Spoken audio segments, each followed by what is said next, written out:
Olá, muito bem. Aqui estamos na última aula do ano e nós vamos seguir o roteiro do nosso planejamento. Só que nessa aula de hoje eu destaquei alguns exercícios com o seguinte propósito. Veja bem, gente, e aí eu vou te dar um conselho. O conselho é o seguinte: não fica mais tentando resolver exercícios novos. Entendeu? Um ou outro até tudo bem. Mas nesse momento, a coisa mais útil que você pode fazer para você mesmo é estudar as resoluções de problemas já resolvidos, porque as fórmulas, as relações, elas já estão dadas. Então, o mais útil que você pode fazer é prestar atenção em como são feitas as resoluções, tentar entender as resoluções. Isso vai ser de grande ajuda, né? Nós ainda vamos ter mais uns encontros em janeiro que a gente vai fazer mais exercícios. Então, nessa aula de hoje, eu pretendo mostrar para vocês algumas resoluções e dar algumas dicas que são muito úteis na hora de você resolver problemas com cálculo. Então, nessa aula, atente para as resoluções. Caso você tenha dúvida, volte lá no ponto em que você teve dúvida nessa aula, reveja a explicação, releia a explicação, até que você entenda completamente a explicação que eu vou dar para vocês. Caso a dúvida persista, você vai lá no meu e-mail, manda para mim lá que eu vou responder para você, tá legal? Então vamos lá, ó. Essas são as questões que nós vamos resolver. A primeira é a seguinte: a física descreve vários processos em que são criadas ou destruídas partículas com carga elétrica. Esses processos estão sempre de acordo com o princípio da conservação da carga elétrica, em que a carga total das partículas criadas ou destruídas seja zero. Olha bem, gente, princípio da conservação da carga elétrica.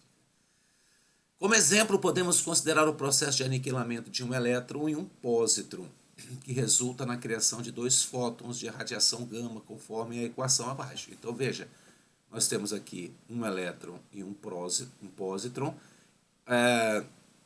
Essas duas partículas vão gerar duas outras partículas. Aliás, partículas não, vão gerar dois fótons, né? Considere que a carga do elétron seja 1,6 vezes 10 a menos 19 coulombs e que a carga do pósitron seja a mesma, só que positiva, tá vendo? E que a carga do fóton seja zero. Nesse processo, duas partículas com carga elétrica desaparecem do sistema. E em seu lugar aparecem duas partículas sem carga elétrica. Quer dizer, eu tenho uma carga elétrica aqui, tenho uma aqui, e aparecem duas partículas sem carga elétrica. Isso ocorre por quê?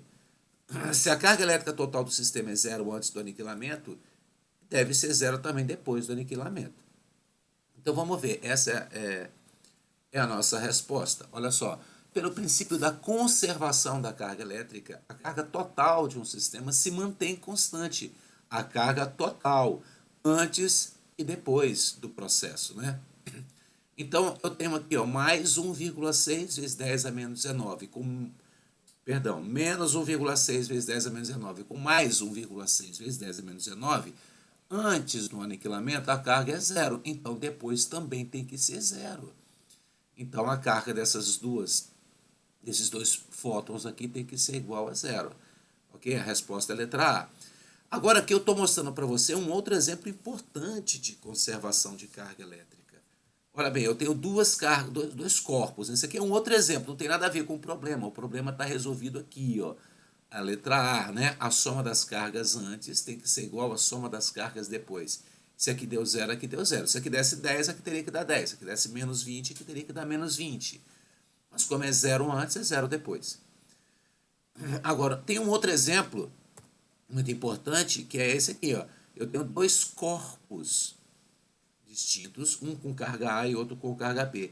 Eles estabelecem um contato e após o contato eles ficam com a mesma carga elétrica, com o mesmo sinal, inclusive. Isso se os corpos forem semelhantes, né? De mesmo tamanho, etc. Mas se você somar isso aqui com isso aqui, tem que dar a soma de QA mais QB, certo? Se essa soma aqui der 5, aqui vai ter que dar 5. Se aqui der 10, aqui tem que dar 10. No processo por contato, as cargas elas ficam com o mesmo sinal, beleza? Então vamos lá. Essa é a primeira, é uma questão de eletrostática que eu falei com você, que a gente vai resolver uma de eletrostática. Essa é da conservação da carga elétrica. Importante essa questão. Aqui eu vou fazendo outros lembretes legais, assim, que você precisa saber para poder, ainda sobre eletrostática, né? Que são lembretes, né? Veja, o próton e o nêutron, eles são partículas formadas por quarks, né? São dois, na verdade nós temos 6 quarks, mas a formação dessas partículas prótons e nêutrons se dão por 2 quarks, né? O quark up e o quark down. Né? O próton é formado por 2 quarks up e 1 quark down. Se você somar 2/3 com mais 2/3 menos 1/3, vai dar 1 inteiro. Então a carga do próton é mais E por causa dessa combinação. A carga do nêutron já é formada por 1 quark up e 2 downs. 2/3 com menos 2/3, total 0. Por isso a carga do nêutron é 0. O elétron não participa dessa conta porque o elétron ele não é formado por quarks. O elétron ele já é uma partícula subatômica, né? Ele é chamado de lepton. Ele não é formado por quarks, então ele não entra nessa conta. A massa do elétron, inclusive, é quase 2.000 vezes menor do que a massa de um próton, né? Mas a carga dele é a mesma carga do próton, correto? E não é formado por quarks. Essa é a configuração do próton. O elétron não tem essa configuração. Ele já é uma partícula com carga elétrica. Uma outra relação importante é quando a gente fala do cálculo da quantidade de carga em 1 mol, por exemplo, de um elétron, mas pode ser 1 mol de íon, pode ser 1 mol de qualquer coisa, mol de prótons, etc. Se a carga de um elétron é essa, em 1 mol é 6,02 vezes 10 a 23, é só fazer essa regra de 3, que nós vamos encontrar aproximadamente 96.500 coulombs, que a gente chama de constante de Faraday.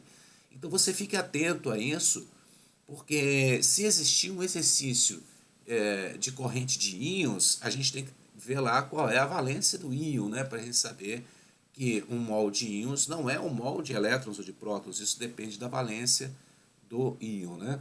Mas essa relação aqui é extremamente interessante. Ela pode acontecer, não estou dizendo que vai acontecer, mas ela é uma relação importante. Então esses 2 lembretes são muito interessantes também nesse momento. Agora a gente vai fazer as questões de eletrodinâmica. Olha, um fabricante projetou resistores para utilizar em uma lâmpada de resistência L. Cada um deles deveria ter uma resistência R. Após a fabricação, ele notou que alguns deles foram projetados erroneamente, de forma que cada um deles possui uma resistência RD igual a R sobre 2. Então veja, era para ser R esse resistor, mas como ele foi fabricado de forma errada, conforme o texto, a resistência dele ficou R sobre 2. Tendo em vista que a lâmpada queimará se for percorrida por uma corrente elétrica superior a isso aqui, ó, V sobre R mais L, em quais dos circuitos a lâmpada vai se queimar? Aqui nós temos 2 resistores em série com a lâmpada, aqui 2 paralelos que vão ficar os 2 paralelos em série com a lâmpada, e aqui nós temos um resistor em série com a lâmpada e esses 2 em paralelo com esse resistor. Aonde que a lâmpada vai queimar aqui, certo? Em que situação? Olha, só uma coisa, quando você fala bem assim, ó, a corrente elétrica não pode ser superior a V sobre R mais L, é porque V é a DDP, a mesma coisa que U, né? R é a resistência do resistor e L a resistência da lâmpada, certo? Então vamos lá. Então veja, no circuito 1 nós temos 3 resistências em série, RD e a resistência da lâmpada. Então U ou V, né, é a soma das resistências vezes a corrente. U é igual a R vezes I. Isolando aqui o I, né, I1, que é a corrente no primeiro circuito, né, vai ficar, se eu somar todo mundo aqui, eu vou encontrar 2R sobre 2. Lembre-se que RD é igual a R sobre 2. Lembre-se, está lá escrito no texto, né? Era para ser R, mas ficou R sobre 2. Então foi o erro de fabricação, né? Estou cortando aqui, nós vamos encontrar esse valor aqui. Ó. Esse valor aqui, cortando 2 com 2, né? Esse valor aqui é o máximo que a lâmpada pode suportar. Então, ela não vai queimar aqui. Ela não queima aqui. Porque ela conseguiu a corrente com valor máximo. Nesse circuito, eu tenho duas em paralelo e essas em paralelo vão ficar em série com a lâmpada. Quando elas estão em paralelo, eu faço o produto pela soma, ó, o produto dividido pela soma. E como essas duas vão ficar em série com a lâmpada, o produto pela soma mais a resistência da lâmpada, vezes I2. Isolando I2, né, eu vou encontrar V, R sobre 4 mais L. Note que nesse caso, quando eu diminuo a resistência, ó, essa aqui é R mais L, aqui é R sobre 4 mais L. Então, o denominador da fração diminuiu, logo a corrente vai aumentar em relação a essa aqui. Né? Se essa resistência aqui, ó, do denominador, se a resistência diminuiu, a corrente aumenta. Lembra que eu falei na última aula? Diminuindo a resistência, a corrente aumenta. Então, I2 é maior do que I1, que é o valor máximo que essa lâmpada pode suportar. Então, a lâmpada vai queimar aqui, certo? A corrente é maior do que o máximo. Aqui, veja, a corrente que vai passar nesse circuito aqui de cima é a mesma corrente aqui embaixo, já que esses dois juntos estão em paralelo com isso aqui. E quando eu tenho em paralelo, eles ficam com a mesma corrente. A corrente nesse trecho é igual à corrente nesse. Desculpa, falei errado, perdão. A corrente não é a mesma, né? A corrente se divide. O que é a mesma aqui é DDP, né? A DDP nesses dois aqui juntos é a mesma DDP aqui. Por favor, corrija para mim aí para eu não precisar de voltar para gravar tudo de novo. Entendeu? Então aqui, ó, a DDP aqui é a mesma. Como eu só me interessa saber a corrente na lâmpada, então eu só vou pegar essa corrente que passa por cima. Na corrente que vai por cima, ó, eu tenho dois resistores em série, RD e L. Então, RD mais L, porque eles estão em série, vezes essa corrente I3 aqui. Se eu fizer o isolamento aqui mais uma vez, ó, repete o mesmo argumento. R sobre 2 é menor do que R, então o denominador diminui, a corrente aumenta. Então, a lâmpada também vai se queimar aqui. Então, a corrente no circuito 1 é a única que não ultrapassa o limite da lâmpada, que queima nos circuitos 2 e 3. Só para corrigir, para eu não precisar de voltar e apagar por uma distração minha, né, a corrente elétrica aqui não é igual aqui não. O que é igual aqui é DDP. A corrente aqui mais a corrente aqui é a corrente total. Pronto? Essa questão aqui, eu estou chamando a sua atenção para uma série de macetes importantes, né? Porque essa aqui vai misturar conceitos de eletricidade com conceitos de calor. Então vamos ver, olha só o que eu estou chamando a sua atenção, olha. Dona Marise, numa noite fria de inverno, resolveu fazer café. Entretanto, percebeu que não havia água para fazer café. Dona Marise teve uma ideia. Pegou cubos de gelo no congelador, de massa total 1,5 kg a menos 8 graus Celsius, e com calor fornecido por um ebulidor, transformou-os em água a 90 graus Celsius no intervalo de tempo de 700 segundos. O ebulidor foi ligado a uma fonte de tensão contínua de 150 volts. Determine o valor da resistência elétrica do ebulidor em ohms, supondo que 60% da potência elétrica dissipada no resistor seja aproveitada para a realização do café. Lembre-se de uma coisa, olha gente, a potência do resistor é a potência dissipada, essa é a potência que a gente usa. O resistor, o que é útil do resistor para nós é a potência dissipada, correto? Então vamos ver aqui, ó. O que eu estou chamando a sua atenção aqui, aqui está o dado, né?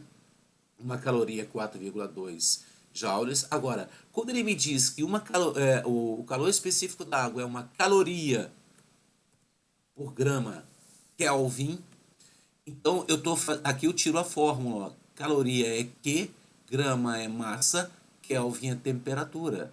Então, Q sobre MT. Passando esse MT para cá, a gente vai obter MC delta T. Então, é aquilo que eu estou falando para vocês. Quem vai te guiar são as unidades. né? Quanto menos você se preocupar com a memorização da fórmula, quanto mais você se preocupar em interpretar, especialmente as constantes, mais sucesso você vai ter. Então, é como aqui, ó, o calor latente é caloria por grama. Caloria é Q, grama é massa. Então, o calor latente é Q sobre M, da onde eu tiro que Q é igual a M vezes L. Então, quando eu substituo os valores aqui, eu tenho que estar atento também às unidades, correto? Muito bem. Então, aqui está, ó. Fiz aqui as substituições e achei que Q1 é igual a 6.000 calorias. As transformações aqui de Kelvin, etc., você não vou me ater a elas porque você já tem essa nas aulas de calor. Isso foi a quantidade de calor que eu usei para aquecer o gelo. Aqui, para derreter o gelo, né, substituindo a massa pelo calor específico, etc. E para esquentar a água, o que muda é o calor específico, né? Aqui é o calor específico do gelo, aqui é o calor específico da água, 135 mil calorias. Então eu precisei dessa quantidade de calor total aqui para poder fazer o gelo. Primeiro esquentar de 0 até 8, depois para poder fazer o gelo derreter, para depois levar ele para 80. Ok? Então essa foi a quantidade total de calorias que eu precisei. Como a potência é quantidade de calor dividida pelo tempo, ou energia sobre tempo, ó, a potência é energia, só que nesse caso é térmica sobre tempo, só que o rendimento é 60% da potência, conforme enunciado, substituindo aqui, e aqui eu vou transformar isso aqui em caloria para joule, porque eu quero a minha resposta em watts. Então essa é uma atenção que a gente tem que ter, sempre se preocupando com as unidades. Fazendo essas contas aqui eu encontrei 2.610 watts. Bom, essa potência, como ele quer que eu calcule o valor da resistência, eu vou jogar nessa expressão aqui, ó. O 2 sobre R, isolando o valor de R, substituindo os valores que dados e aquele que eu encontrei, eu encontro 8,62 ohms. Mais uma vez, o ebulidor é um equipamento elétrico, então é essa expressão que você tem que usar quando você fala a relação de potência com resistência, né, para equipamentos eletroeletrônicos. Então veja, aqui o mais importante disso tudo é estar atento a isso. Quando você for revisar essa questão, não fica se preocupando em fazê-la de novo. Não tente olhar para isso aqui, ó. Por isso eu deixei até destacado em letras de cores diferentes. Atente para isso aqui, ó. Preste atenção nessas unidades. Como eu consigo sair da unidade e chegar na fórmula? Essa é a primeira coisa que você tem que fazer. A primeira, na tentativa de compreender o problema, entendeu? Quando você estiver estudando o problema. É tentar falar, poxa, como é que o Heron fez, saindo da expressão dada, chegar na fórmula. Assim que você entender isso, você vai fazer o restante do seu cálculo. Beleza? Então essa é a questão, é para falar isso. Existe uma outra questão aqui, ó, que fala sobre unidades. Olha, uma das formas de se obter energia elétrica é usar uma lente convergente circular para concentrar os raios de sol em um único ponto, aquecendo um dispositivo localizado nesse ponto a uma temperatura elevada. Com a transformação da energia luminosa em energia térmica, pode ser criado vapor d'água que moverá uma turbina e gerará energia elétrica. Para projetar um sistema de geração de energia elétrica a fim de alimentar um chuveiro elétrico de 2.000 watts de potência, sabe-se que nesse local a energia recebida do Sol é 1.000 watts por metro quadrado. Gente, preste atenção. Apesar dele dizer que a energia é 1.000 watts por metro quadrado, a gente sabe que energia é potência vezes tempo. Então, por que aparece aqui o watts dividido por metro quadrado? Tá vendo como é a interpretação da unidade que vai nos levar à resolução? Então, apesar disso, então, olha, preste atenção nisso aqui, ó, o watts por metro quadrado. Esse sistema apresenta uma taxa de eficiente de conversão de energia elétrica de 50% da energia solar incidente. Ó, da energia solar incidente. Considere π, raiz de π igual a 1,8. Qual deve ser, em metro, o raio da lente para que esse sistema satisfaça os requisitos do projeto. Beleza? Então vamos lá, ó. Gente, como ele disse para mim que a intensidade, reparou a diferença? Apesar dele ter dito que a quantidade de energia que chega é 1000 watts por metro quadrado, isso não é uma energia, isso é uma intensidade de energia. Watts por metro quadrado. O watts é potência, metro quadrado é área. Então, daqui eu tiro que a intensidade é potência sobre área. Potência sobre área. Como a eficiência é de 50% dessa incidência, 0,5. Substituindo os valores, né? Lembre-se que a potência do chuveiro, conforme o enunciado, é 2.000 watts. Então, substituindo aqui, ó, né, eu fazendo essas contas, aqui vai dar 500, aqui dá 2.000, etc. e tal. Fazendo essas contas, eu vou encontrar 1,11 metros. Volto a chamar a sua atenção aqui para isso, ó. A energia solar incidente. Incidente.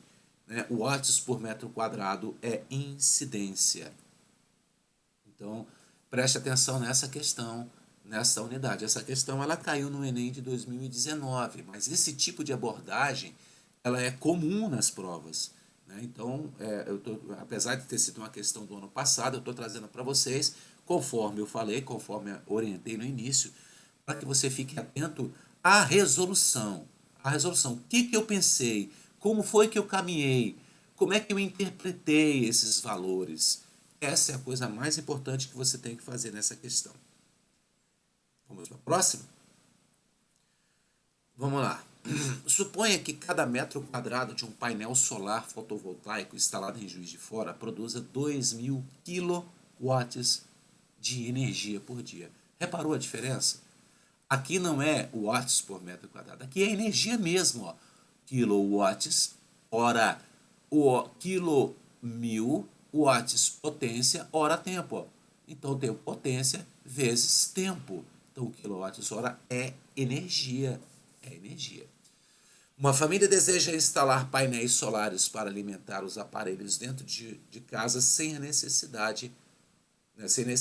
pagar excedentes à companhia de energia local. Supondo que a energia produzida durante o dia possa ser armazenada para ser usada também à noite, pergunta-se. Letra A. Sabendo-se que o consumo médio dessa residência é 180 kWh por mês, 30 dias, quantos metros quadrados de painéis solares são necessários instalar? No mínimo. Então vamos ver aqui, ó. Eu estou mostrando aqui para você uma maneira de você pensar a resolução do problema via unidades. Então repara bem aqui, ó. Como é que eu vou calcular a área? Professor, você não me deu essa fórmula. Não, eu estou partindo da informação do problema. 180 kWh por mês. Então, primeiro, se eu quero a área aqui, eu tenho que entrar, aqui tem que entrar alguma coisa de área, metro quadrado, por exemplo. Né? Como é que eu vou ver isso? Ó? Primeiro, eu vou tirar esse mês daqui. Ó. Eu boto um mês aqui para cortar mês com mês. Um mês são 30 dias. Se você cortar mês com mês, nós vamos ficar 180 kWh por 30 dias. Só que, veja, lembre-se que quando ele diz para mim que a energia é 2.000 kWh por metro quadrado, então eu posso dizer que nós temos aqui essa quantidade de energia por área. Olha só, gente, a energia por área, eu estou fazendo aqui 2 kWh por metro quadrado, eu estou invertendo metro vezes dia, né? Estou esquecendo do dia aqui, ó. Vezes dia, 2.000 metros quadrados por dia. Por metro quadrado, por dia. Por metro quadrado, por dia, é metro quadrado vezes dia. Então, eu inverti aqui apenas para que eu possa cortar quilowatt-hora com quilowatt-hora, dia com dia, e vai sobrar para mim aqui o metro quadrado que eu estou precisando para calcular a área, ok? Então, fazendo as contas numéricas, eu encontrei 3 metros quadrados. Então, entenda bem essa transformação, isso que eu fiz. Entenda, isso pode ser uma ferramenta muito útil para você na prova. Muito útil. Né? Então, vamos lá. A letra B, ele pergunta: calcule a potência média consumida pela casa, dado o consumo declarado. Bom, a potência é energia sobre o tempo. A energia é essa, o tempo de 30 dias. Aí eu vou transformar aqui para hora. Por isso eu botei 24 horas em um dia para cortar dia com dia. Aí eu faço a conta e vou cortar hora com hora. Então, a potência, tá vendo? Eu vou cortar hora com hora, dia com dia. Faço as contas, os cálculos numéricos, 0,25 kWh, que é a mesma coisa que 250 watts, né? E na letra C ele fala: supondo que num dado instante os aparelhos da casa estejam consumindo ao todo exatamente a potência calculada no item B, qual a corrente que está sendo fornecida nesse instante aos aparelhos se a tensão dos aparelhos é 120? Então a potência é U vezes I. Aí é I é P sobre U. A potência nós calculamos aqui no item B. E a DDP dos aparelhos é 120, então a corrente é 2,8 amperes. Essa fórmula de potência você pode usar sempre, sem nenhum risco, porque ela é uma fórmula geral. Né? Então, essa resolução ela é importante você compreender, principalmente essa letra A. Preste atenção nesse raciocínio que eu elaborei para você aqui. Preste atenção nesse raciocínio. Professor, por que você inverteu aqui? Ora, porque se eu estou falando aqui sobre a necessidade de aparecer metro quadrado, né, e se eu tenho 2 kWh por metro quadrado, eu posso fazer porque as grandezas são inversamente proporcionais. É uma questão de proporcionalidade, para que eu pudesse cortar dia com dia, quilowatt com quilowatt, e sobrasse o metro quadrado aqui. Ó. Então, presta atenção nessa transformação da letra A, que ela pode ser muito útil para você. Ok? Próximo. 4 pessoas em uma casa levam em média 30 minutos para tomar um banho, cada uma, por dia, utilizando-se um chuveiro elétrico cujas especificações são 220 volts e 6.000 watts. Sabe-se que o custo de 1 kWh cobrado pela concessionária é de 50 centavos, né? Quem dera, né? Já passou esse tempo. Nessas condições, isso foi em 2018, hein, gente? Era aproximadamente 50 centavos, hoje é R$1 e pouco. Nessas condições, ao final de 30 dias, o custo total deste consumo será de quanto? Vamos ver? Aqui mais uma vez, olha, o cálculo do tempo, 30 minutos por pessoa, são 4 pessoas por dia. Então, eu vou poder cortar pessoa com pessoa, tá vendo? Agora, eu tenho que aparecer a hora aqui, tá certo? Tem que aparecer. Então, eu vou fazer o seguinte, olha, um dia, né? São em 30 dias, né? Que ele falou, ele quer o consumo em 30 dias, eu corto dia com dia. Agora, transformando de dias, né? Porque eu já cortei, né? A dia com dia, vou transformar de hora para minuto. Né? Cortei dias já. Então, 1 hora são 60 minutos, eu corto minuto com minuto aqui, ó. Que esse minuto aqui ainda estava aqui, ó. Minuto com minuto, sobrou hora. Se eu fizer as contas, eu vou encontrar 60 horas. Então, preste atenção, mais uma vez, atente para essa forma que eu estou apresentando para você. Se você não entender, você procure falar comigo, mas entenda, por favor, esse cálculo que eu fiz aqui. Né? Volte à explicação, tente entender de novo, procure fazer, compreender essa transformação, que ela pode ser útil, que ela é semelhante ao item A da questão anterior. O cálculo da energia mensal consumida é simples, né? Já que eu tenho a potência vezes tempo, a potência é 6 kWh e o tempo de 60 horas, a energia foi 360 kWh. E o cálculo do valor gasto da energia, né? Nós vamos fazer aqui, ó, mesma coisa, sempre é pela análise dimensional, que é a análise das unidades. 360 kWh, já que 1 kWh são 50 centavos. Então, eu corto quilowatt-hora com quilowatt-hora, multiplico e vou encontrar 180. Então, esse tipo de... Oh, poxa vida, eu estou sempre esbarrando a mão aqui nesse negócio. Esse tipo de análise de unidades que você faz com análise dimensional, aqui, na letra A da questão anterior, ela é extremamente útil. Você ainda tem um tempo para você ler isso com atenção. Não se preocupe em fazer questões novas, não se preocupe, procure entender essa que eu fiz.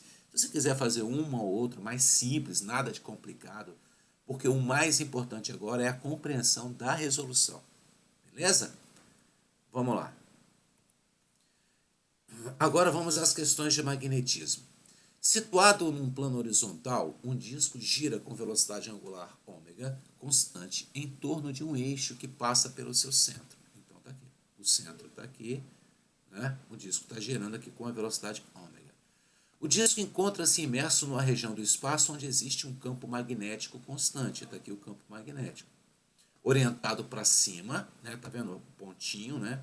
Para cima, paralelamente ao eixo de rotação. Se o eixo de rotação é esse aqui, ó, o eixo aqui, ele é perpendicular ao plano, né, gente? O eixo é para cima também. Então, o campo magnético é orientado perpendicularmente paralelamente ao eixo, porque o eixo também é perpendicular ao plano. A figura mostra um capacitor preso ao disco, com placas planas paralelas, está aqui o capacitor, ó, um e outro, né, separados por uma distância L, onde, na posição indicada, se encontra uma partícula, está aqui uma partícula Q, de massa M com carga positiva, em repouso em relação ao disco, em relação, está presa aqui, a uma distância R do centro. Então, quando essa partícula vai girar aqui, ela vai fazer um movimento circular, já que ela está em repouso em relação ao disco, ela tem a mesma velocidade angular do disco, correto? Então, ela vai girar aqui, essa partícula gira junto com o disco, com uma velocidade angular ômega. Isso determina a diferença de potencial elétrico entre as placas do capacitor em função dos parâmetros intervenientes. Então, olha bem, gente, presta atenção nisso aqui, ó. Pela figura, notamos que a força elétrica e a força magnética estão sempre na direção radial, ou seja, perpendiculares ao vetor da velocidade da carga. Ou seja, radial é aquilo que está na direção do raio, né? E como todo movimento circular, inclusive esse aqui, a velocidade linear, ela é tangente à trajetória. E o raio é perpendicular à velocidade. Todo movimento circular, a velocidade é assim, a velocidade, a aceleração e a força são perpendiculares à velocidade, no movimento circular. Muito bem. Assim, a força elétrica ela tem que ser maior que a força magnética, já que a força elétrica aponta para o centro da curvatura e a força magnética tem sentido contrário. Como é que a força magnética tem sentido contrário? Vamos ver a regra do PED. A carga é positiva. A regra do PED é o que mesmo? Então, olha bem. Como eu estou falando de uma carga positiva, espera aí que eu vou voltar aqui, né? Como eu estou falando de uma carga positiva, a regra do PED que eu falei para vocês é assim, o próton e as cargas positivas são com a mão esquerda, com a mão direita é o elétron e as cargas negativas. Então, essa aqui, ó, Federação Brasileira de Vôlei. F de força, P de campo, V de velocidade. Essa velocidade aqui é a velocidade tangente, lembra? Então, vamos voltar aqui para a nossa cena aqui. Então, olha só, o que nós temos aqui, ó? O campo saindo, a velocidade é para cima, então nós temos uma força radial apontada para... Vou fazer aqui a mágica. Não é isso? O campo para fora. Aqui, ó. O campo para fora, a velocidade tangencial para cima, então a força apontada para fora, a força magnética apontada para fora. Beleza? Então, a força elétrica é apontada para dentro. Como a resultante ela é centrípeta, é porque quem aponta para dentro é maior do que quem aponta para fora. Lembre-se que a força centrípeta é a massa vezes a aceleração centrípeta. A aceleração centrípeta é V2 sobre R, E lembre-se que V é igual a ômega R, então a força centrípeta também é M ômega 2R. Não é isso? A direção é radial, quer dizer, na direção do raio, o sentido é para o centro da circunferência. A força centrípeta, que é a elétrica menos a magnética. Então tá aqui, ó, a força centrípeta ômega 2 M ômega 2R, a força elétrica Q vezes E, né? A carga vezes o campo, menos a força magnética, que é essa aqui, a força magnética, né? QVB seno de θ. Então, como V é ômega R, se você substituir aqui no lugar de V ômega R, você vai encontrar Q ômega RB. O seno aqui, o ângulo é de 90 graus, então o seno vale 1, então a força magnética é ômega Q ômega RB, ok? Bom, entre as placas do capacitor, o U é igual a E vezes D. Só que ele chamou o U de V, e o campo elétrico de E, e a distância entre as placas ele chamou de L. Está aqui, ó, a distância entre as placas ele chamou de L. Então, eu vou substituir aqui no lugar de E, eu vou substituir aqui, ó, porque E é V sobre L, né? Aqui, ó. Gente, desculpa aí mais uma vez, é porque fico esbarrando aqui no mouse. Né? Então tá aqui, ó, isolando aqui o E para substituir aqui, ó, isolando o E, V sobre L, substituindo ali e depois isolando o V, eu vou encontrar essa expressão. Bom, essa é uma questão para que você possa se preocupar com ela, assim, em termos da resolução, assim, não, essa é uma questão discursiva. Dificilmente a prova vai cobrar isso. Mas essa compreensão da direção da força, da compreensão do movimento circular aplicado ao movimento de uma carga elétrica dentro de um campo elétrico, dentro de um campo magnético, é legal saber. Apesar de ter caído recentemente, né? No vestibular do ano passado caiu uma partícula fazendo um movimento helicoidal. Mas é importante. Agora, volto a dizer, não se preocupe em ficar conferindo e resolvendo essa questão. Se preocupe em olhar para a resolução. Olhe para a resolução. Olhe como eu trabalhei as expressões, aquelas fórmulas. Olhe como eu juntei as fórmulas para poder chegar nas expressões que eu cheguei. Faça isso com carinho, com cuidado. Isso é muito útil, muito importante. Beleza? Vamos à próxima. Olha só, uma barra fina de cobre de comprimento L igual a 0,5 metros, essa barra aqui, né, e de massa 100 gramas, está inicialmente suspensa por 2 fios de massa desprezível, né, esse fio aqui e esse fio aqui. A barra está imersa em um campo magnético uniforme de intensidade B igual a 10 teslas, então está aqui o campo agora entrando no plano, né, diferente do outro, cuja orientação é perpendicular e entrando no plano da folha. A gravidade no local possui módulo G igual a 10 metros por segundo ao quadrado. Para anular a tensão nos fios que suportam a barra de cobre, é necessário que uma corrente I seja aplicada no sentido indicado na figura abaixo. Então, a corrente vai passar daqui para cá. O valor da corrente I em amperes deve ser igual a... Então, olha aqui, ó. De novo, a regra da mão direita. Federação Brasileira de Iatismo. E quando for corrente é a mão esquerda, porque nós adotamos o sentido convencional. Então, falou de corrente elétrica, é a mão esquerda, né? Para cá você tem o campo, a corrente, a força magnética vai apontar para cima, tá certo? Ó, campo, corrente, força magnética, beleza? Para cima. Então, vamos ver aqui, ó. Então eu vou ter uma força magnética para cima, só que ele disse aqui e apontou, inclusive, a gravidade, ele disse que existe uma gravidade e existe uma massa, então existe um peso. E nós sabemos que o peso ele é apontado para baixo. Então nós temos o peso para baixo e a força magnética para cima. Então aqui a força magnética para cima, o peso para baixo. Aqui está aqui a orientação do campo magnético, mais uma vez a regra da mão esquerda, porque a corrente é com a mão esquerda. E o peso para baixo. Bom, para que eu possa, então, manter essa barra em equilíbrio, é necessário que a soma dessas duas forças seja igual a zero, ou seja, o módulo da força magnética tem que ser igual ao módulo da força peso. A força magnética BIL seno de θ, e a força-peso M vezes G. Né? Isolando o I aqui, né? Poxa, desculpa, gente, perdão. Só um momento, por favor.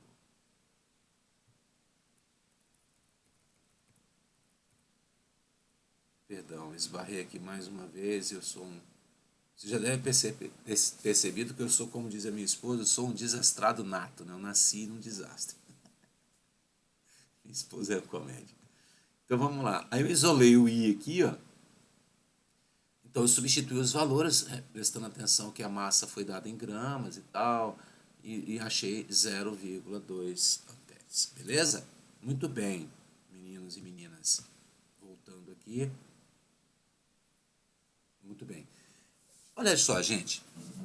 Vou reafirmar para vocês. Esse momento é o momento de você depositar completa confiança nos seus professores.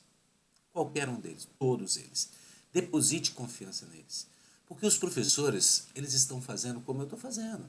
Estão separando aqueles exercícios que têm mais chance de cair. Fazendo abordagens que têm mais chances de cair. Não é isso? Essa seleção, quem tem que fazer é o professor. E quando a gente coloca essas questões para vocês, é porque a gente tem certeza de que essas questões são as que têm mais chance. Essa análise, esse tipo de análise que eu estou fazendo com vocês, são as análises mais importantes. É com elas que você tem que ir para a prova. Né? Não perca mais o seu tempo tentando fazer aquilo que você acha que você... de conteúdos. Ah, professor, eu esqueci aquela forma. Não, não. Olha só, gente. Desde o início do final de novembro até hoje, nós estamos fazendo com vocês exercícios de revisão. Esses exercícios aí. Pegue as aulas do final de novembro até essa de hoje.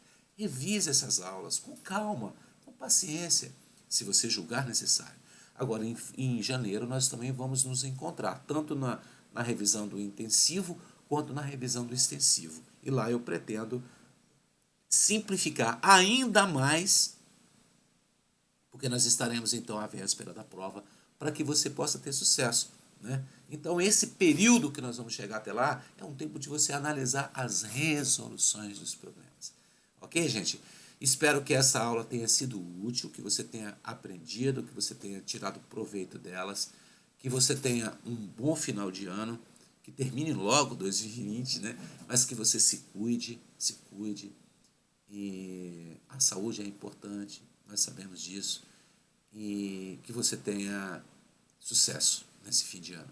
E eu agradeço a vocês por estarem comigo até agora, de compreender os meus defeitos, compreender as minhas dificuldades, mas eu fiz muito esforço para poder ajudar vocês. Muito esforço no sentido de planejar as coisas numa estratégia que fosse interessante para que você pudesse ter sucesso. Muito obrigado, bom final de ano e até a próxima.